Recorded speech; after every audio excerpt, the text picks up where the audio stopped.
Hi guys, welcome to Football Mad Dad. Subscribe at the bottom, and if you like video, put a thumbs up!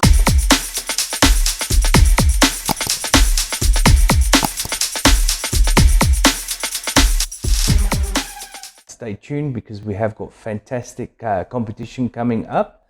For all the subscribers that subscribe to Football Mad Dad, we are going to be posting that quite soon.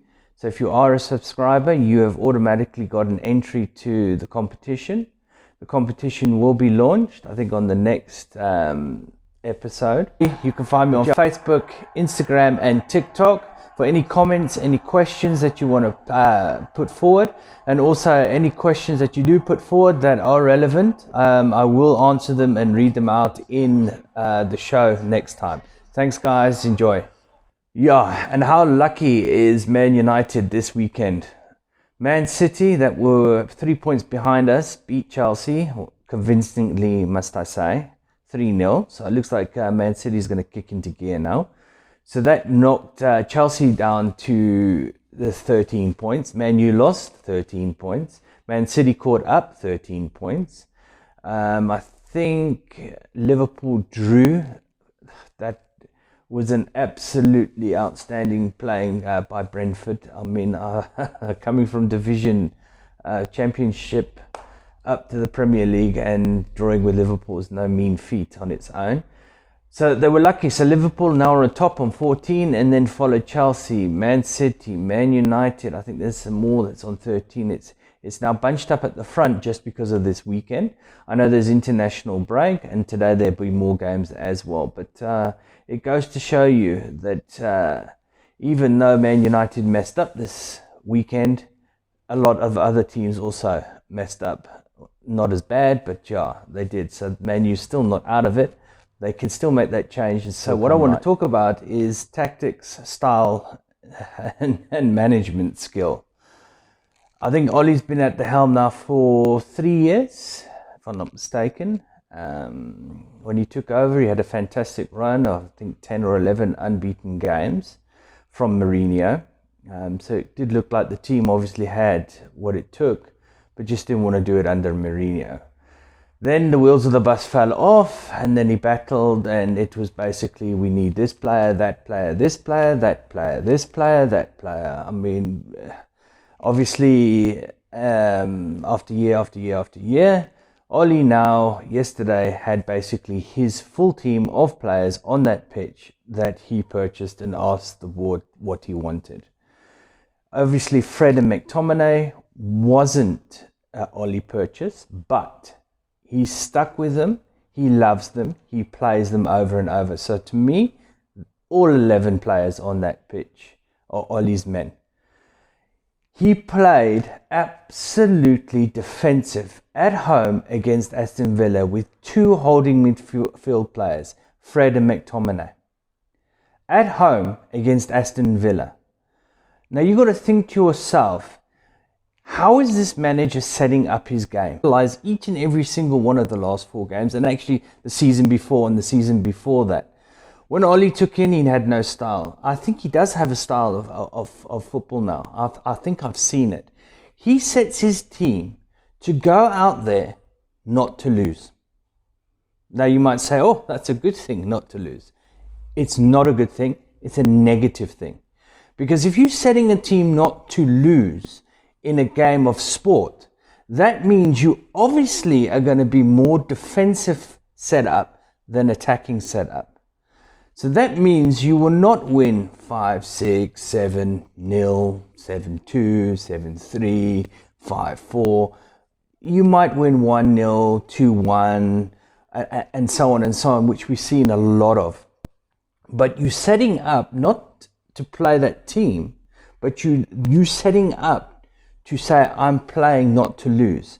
So it doesn't matter how all the weaknesses of Aston Villa, which is your technical guys, your coaching, your management skills, changes to find out where Aston Villa's weaknesses are, and then you exploit those weaknesses, and you can go out and attack those weaknesses to win the game.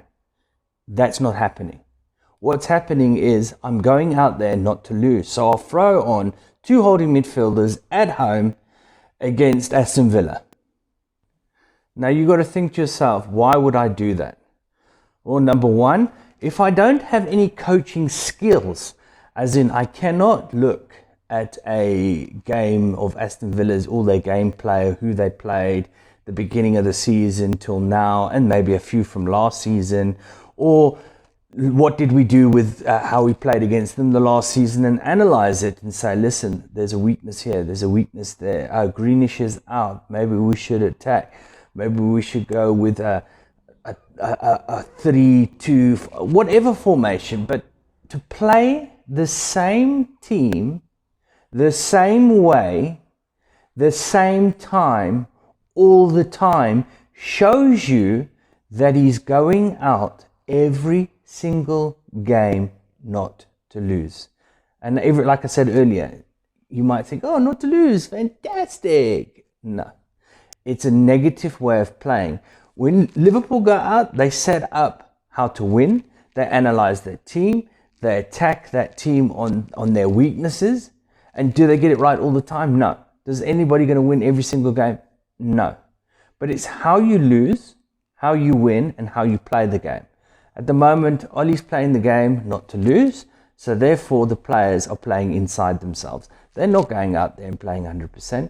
All he's waiting for is a Pogba, a Bruno, a Ronaldo, a Greenwood, a Cavani to fire and to score a goal.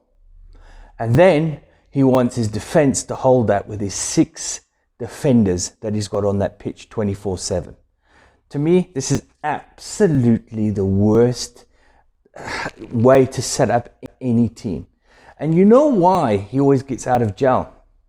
It's because once he gets pressure on him, he stops playing to lose and he starts to play to win. And then there's a difference in the tactics and the style that they play. And they go out there and they score goals. It's worlds apart. Look at young boys. He went out there with the same format, the same team, the same way of playing, and he lost. West Ham, we beat 2-1. Lucky. Brilliance of play by De Gea, Bruno, and the likes. Otherwise, that would have been a loss. Then he gets knocked out of the EPL Cup. Again, same type of format, same type of playing. Nobody fired, so guess what? We couldn't score the equalizer. So we lost that game. And then yesterday, exactly the same thing. I think what Ollie needs is either a proper technical and coaching setup, or he needs to leave. One of the two. If he leaves, then obviously the rest of the friends that he's hired, Darren Fletcher, Carrick, Phelan, I mean, all the Oaks that are all buddies, all around him, and not one of them between them has got anything that they can say, oh, I've achieved this. If you group yourself around mediocre and you group yourselves around losers, you ultimately become what you're hanging around.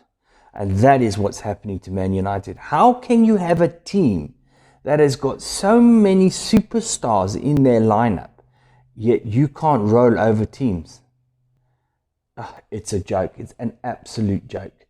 I think it's time that the board now make a decision and they say, listen, we've spent X amount of money on you, Ollie, and you are still exactly the same playing that you played last year. There's no difference.